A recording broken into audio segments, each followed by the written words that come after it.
أعوذ بالله من الشيطان الرجيم والذين يؤمنون بما أنزل إليك وما أنزل من قبلك وبالآخرة هم يوقنون أولئك على هدى من ربهم وأولئك هم المفلحون.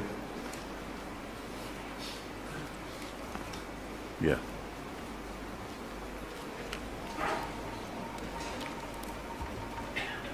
Dan orang-orang yang beriman berkitab Al-Quran yang diturunkan kepada wahai Muhammad sallallahu alaihi wasallam dan kitab-kitab yang diturunkan dahulu daripadamu, serta mereka yakin akan adanya hari akhirat dengan sepenuhnya. Mereka itulah yang tetap mendapat petunjuk dari Tuhan mereka, dan merekalah orang-orang yang berjaya.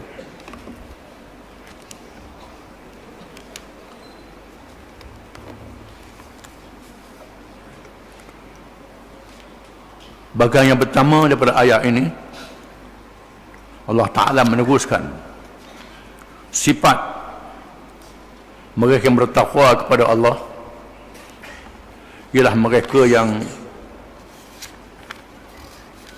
beriman pada perkara yang gaib, yang mendirikan sembahyang, yang menunaikan kewajipan harta benda, sama ada kewajipan yang wajib atau yang sunat, mengeluarkan zakat, memberi nafkah, bersedekah, berwakaf dan sebagainya. Termasuklah juga mereka yang bertakwa, yang menjadikan Quran sebagai petunjuk, ialah mereka yang beriman dengan Al-Quranul Karim yang diturunkan kepada Muhammad sallallahu alaihi wasallam.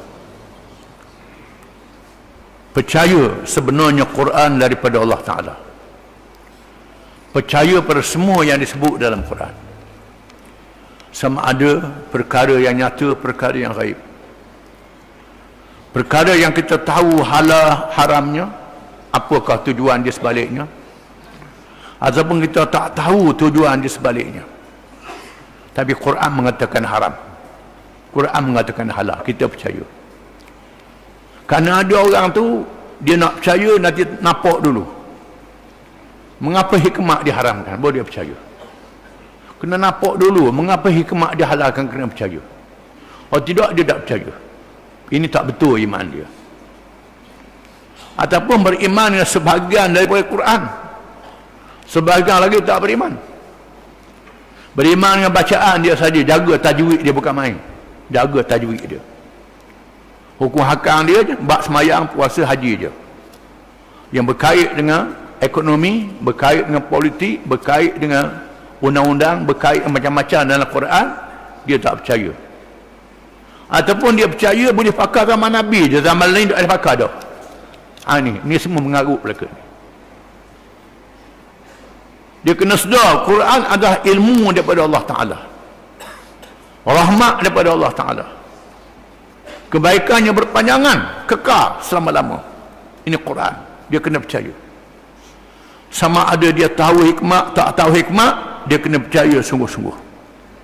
Ini beriman pada apa yang telah diturunkan kepadamu wahai Muhammad SAW, iaitu Al-Quranul Karim,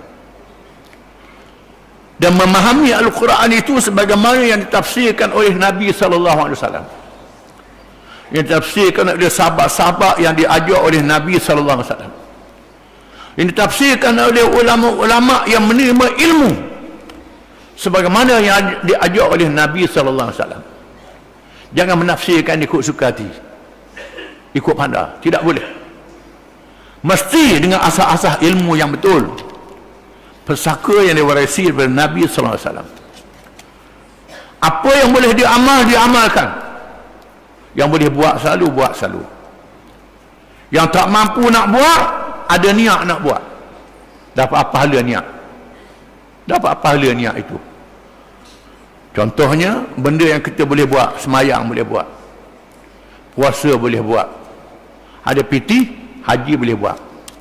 Tak ada piti, tak mampu nak buat haji, percaya haji itu wajib, niat nak menunaikan haji, dapat pahala. Hukum qisah, hukum hudud, macam-macam hukum yang ada dalam Quran, percaya ini hukum yang adil. Nak buat tak boleh kerana ada halangan-halangan, itu masalah lain. Kena ada niat dalam hati kita. Jangan daripada awal lagi dah kata hukum ni tak pakai dah. Ini sudah rosak iman, punah iman. Percaya dengan Quran yang diturunkan kepadamu wahai Muhammad sallallahu alaihi wasallam. Dan apa yang diturunkan sebelummu, iaitulah kitab Taurah, Zabur dan Injil. Taurah diturunkan kepada Nabi Musa alaihi salam. Zabur kepada Nabi Daud alaihi salam. Injil kepada Nabi Isa alaihi salam. Dan suhuf, kitab-kitab kecil yang diturunkan kepada Nabi Adam, Nabi Ibrahim dan nabi-nabi yang lain. Sama ada yang kita tahu atau kita tak tahu. Di sana asas-asas akidah, keimanan sama saja sejak Nabi Adam sehingga Nabi Muhammad sallallahu alaihi wasallam. Asas-asas akidah. Percaya pada Tuhan yang satu. Percaya pada adanya malaikat. Percaya pada adanya dosa pahala dan hari akhirat. Ini tak berubah sejak Nabi Adam sehingga hari kiamat. Hukum halal dan haram ada perubahan. Ada yang tak ada perubahan, ada yang ada perubahan. Di antara yang tak ada perubahan, daging babi itu haram. Orang Yahudi tak boleh makan babi, Kristian tak boleh makan babi, sembelih berapa kali pun tak boleh makan babi ini, tetap haram. Daging babi tetap haram, kecuali dalam keadaan darurat, kerana perubatan, kerana menjaga nyawa, diizinkan oleh syarak. Dengan pandangan mereka yang adil dalam ilmu itu, kena faham, bukan sembarangan. Yang adil dalam ilmu itu, jangan yang tak ada ilmu bercakap juga. Ini punah. Punah, tak ada ilmu bercakap juga. Jadi rosak lah. Cakap bab agama pula tu, dia tak ada ilmu dalam bagian ini jadi rosak. Ini kena faham. Di sana ada hukum yang sama, hukum hudud. Sama dalam Taurah dengan apa yang ada dalam Quran. Hukum qisas sama dengan apa yang ada dalam Quran. Sama dengan apa yang ada dalam Quran.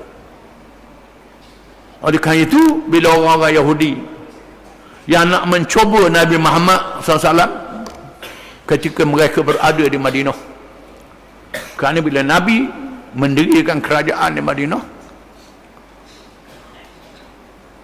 orang-orang yang bukan Islam terima Nabi jadi pemimpin. Sama ada orang Yahudi, orang Kristian, termasuk orang yang musyrikin, menyembah berhala, terima Nabi Muhammad SAW jadi pemimpin. Terima. Ada yang tak terima, sebahagian besarnya tak terima, tetapi sebahagian mereka terima kerana menerima adil dan baiknya, walaupun mereka tak masuk Islam. Terdapat mereka yang tak masuk Islam ini, kalangan orang Yahudi, ahli kitab, nak mencuba kerasulan Nabi Muhammad sallallahu alaihi wasallam. Bila melakukan kesalahan, lalu mereka jumpa Nabi nak tengok dia Nabi ke tak. Ada orang kita kata jangan, lama kan dia Nabi sungguh, berat kita. Ada orang kata dah, kita pergi jumpa dengan Nabi. Nabi kata aku hukum apa yang ada dalam kitabmu. Buka kitabmu. Buka kitab mereka, didapati sama apa yang ada dalam Quran. Maka terdapat kalangan ahli kitab ini yang beriman dengan Nabi Muhammad sallallahu alaihi wasallam. Maka disebut di dalam ayat-ayat Quran dan di dalam hadis-hadis bahawa mereka diberi pahala 2 kali ganda. Diberi pahala 2 kali ganda. Kerana mereka beriman dengan kitab mereka, beriman dengan Islam yang dibawa oleh Nabi. 2 kali ganda Tuhan beri pahala kepada mereka. Dan pengikut mereka pula ikut sama, lagi besar pahala mereka. Ada mereka yang al-maghdubi alaihim, yang dimurkai oleh Allah, menyembunyikan kebenaran ini. Kesimpulannya, kita disuruh percaya dengan kitab-kitab zaman dulu, kerana banyak benda yang ada dalam kitab zaman dahulu ini sama dengan apa yang ada dalam Islam. Dan sebahagian sebenarnya dinasahkan, dibatalkan oleh Islam, kerana zaman tidak sesuai lagi. Kerana zaman Islam ini zaman sains teknologi, Zaman manusia berhubung antara satu sama lain di seluruh dunia dengan cepat. Bukan zaman satu umat, satu masa dan satu negeri sahaja. Maka hukum itu dinasahkan. Ramai kalangan ahli kitab yang beriman. Wa bil akhirati hum yuqinun, dan mereka itu yakin kepada hari akhirat. Quran menjanjikan adanya hari akhirat. Selepas alam dunia berlaku kiamat, manusia dibangkitkan semula, dinamakan hari akhirat. Percaya dengan hari akhirat bermula daripada peristiwa alam barzakh dalam kubur yang diberitahu oleh Quran, diberitahu oleh hadis-hadis Nabi SAW. Percaya sehinggalah dibangkitkan pada kubur. Manusia dihimpunkan di padang mahsyar, dibicarakan amalan mereka dengan adil. Allah Ta'ala yang menghisapkan amalan dan mengadili manusia. Dibawa saksi malaikat, dibawa saksi tulisan-tulisan malaikat, dibawa saksi makhluk-makhluk, dibawa saksi pada diri sendiri, sehingga kulit tangan, kulit kaki, kulit paha bercakap. Habis bercakap, kulit-kulit bercakap, mulut dikuncikan. Anggota-anggota manusia menjadi saksi. Allah Ta'ala tidak hukum dengan mengetahuinya sahaja. Allah Ta'ala tidak hukum dengan melihatnya sahaja. Allah Ta'ala tidak hukum dengan mendengarnya sahaja. Pada Allah Ta'ala sudah mengetahui segala-galanya. Sianu bin sianu buat dosa begian-begian. Bukan saja malam, hari, termasuklah jam, saat. Allah Ta'ala tahu di mana tempatnya. Kita dah ingat dah. Allah Ta'ala tidak lupa sekali-kali. Mendengar dan melihat, tetapi Allah Ta'ala tidak menghukum manusia dengan ilmu mendengar dan melihat saja.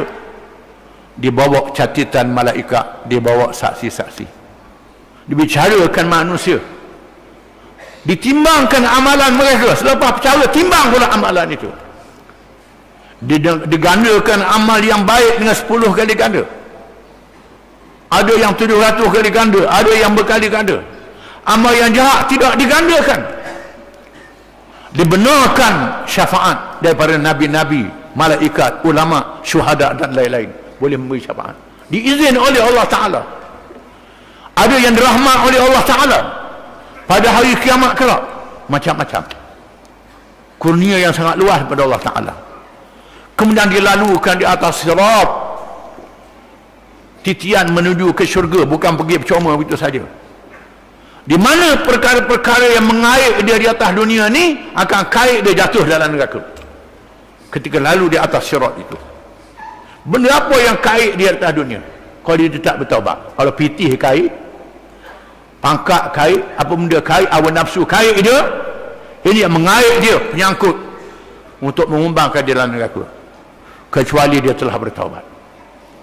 Ini semua cerita hari akhirat yang kita yakin. Wabil akhirati hum yuqinun, dan hari akhirat mereka yakin dan percaya. Ulaika ala hudan min rabbihim, mereka itulah, yakni mereka semuanya bermula dari percaya pada yang gaib, mendirikan semayang, menunaikan kewajipan harta benda, percaya pada kitab Quran, percaya pada kitab-kitab zaman dulu, percaya pada hari akhirat, percaya semua. Mereka itulah orang-orang yang mendapat hidayah daripada Tuhan mereka. Inilah ihdinas siratal mustaqim yang kita minta pada tiap-tiap rakaat sembahyang. Tanda dapat hidayah ialah percaya pada semua ini. Kalau tak percaya, kalau keleh, tak kuat, menandakan hidayah belum dapat lagi. Kena bersungguh. Di sinilah hikmat mengapa kita disuruh berdoa tiap-tiap rakaat sembahyang, ihdinas siratal mustaqim. Termasuk sembahyang jenazah juga berdoa, ihdinas siratal mustaqim. Setelah memuji dan memuji Allah Subhanahu wa Ta'ala, mengaku diri kita adalah hamba Dia. Iyyaka na'budu, akan Engkau kami sembah, tak sembah yang lain. Wa iyyaka nasta'in, akan Engkau kami minta tolong. Ihdinas siratal mustaqim. tunjukkanlah kami, beri hidayah pada kami ke jalan yang betul. Hidayah itu yang disebut dalam permulaan surah Al-Baqarah ini, iaitulah percaya pada perkara yang kita tak nampak. Allah Ta'ala dan sepahala malaikat, hari akhirat yang kita tak nampak. Mendirikan semayang, hubungan kita dengan Tuhan. Menunaikan kewajipan harta benda, hubungan kita dengan manusia. Percaya dengan kitab Allah, sama ada Quran sekarang ni ataupun kitab-kitab zaman dulu. Percaya juga pada hari akhirat, iaitulah wawasan kita. Wawasan kita hari akhirat, bukan wawasan 2020 saja. 2020 dekat dah nak siapa, tapi tak tahu ke ujung lagi. Wawasan akhirat ni mesti persediaan untuk wawasan akhirat. Tujuan masa depan hari akhirat mesti ada pada orang Islam. Mereka lah orang yang sungguh-sungguh dapat hidayah daripada Allah. Wa ulaika humul muflihun, dan mereka itulah orang yang mendapat kemenangan di dunia dan kemenangan di hari akhirat. Dua kemenangan disebut dalam hadis. Satu hari Nabi bersabda pada sahabat dia, afala ukhbirukum an ahlil jannati wa ahlin nar, adakah suka aku nak beritahu pada kamu tentang ahli syurga dan ahli neraka? Qalu bala ya Rasulullah. Cerita Rasulullah, kami nak dengar. Lalu Nabi menyebut firman Allah Ta'ala, alif lam mim, dzalikal kitabu la raiba fihi hudan lil muttaqin alladzina yu'minuna bil ghaib wa yuqimuna as-salah wa mimma razaqnahum yunfiqun, hingga wa ulaika humul muflihun. Hak ni kata Nabi, ini ahli syurga. Mau nak tahu ahli neraka? Innal ladzina kafaru sawa'un 'alaihim a'anzartahum am lam tundirhum la yu'minun. Mereka yang beritahu pada mereka sama saja tak percaya. Beritahu tak percaya, ini ahli neraka. Lalu sahabat kata, lasna hum ya Rasulullah, kami bukan mereka yang tak percaya Rasulullah. Kami tak mahu ahli neraka ni. Kami adalah mereka yang beriman, yang mahukan kejayaan dunia dan kejayaan di hari akhirat. Wallahu a'lam.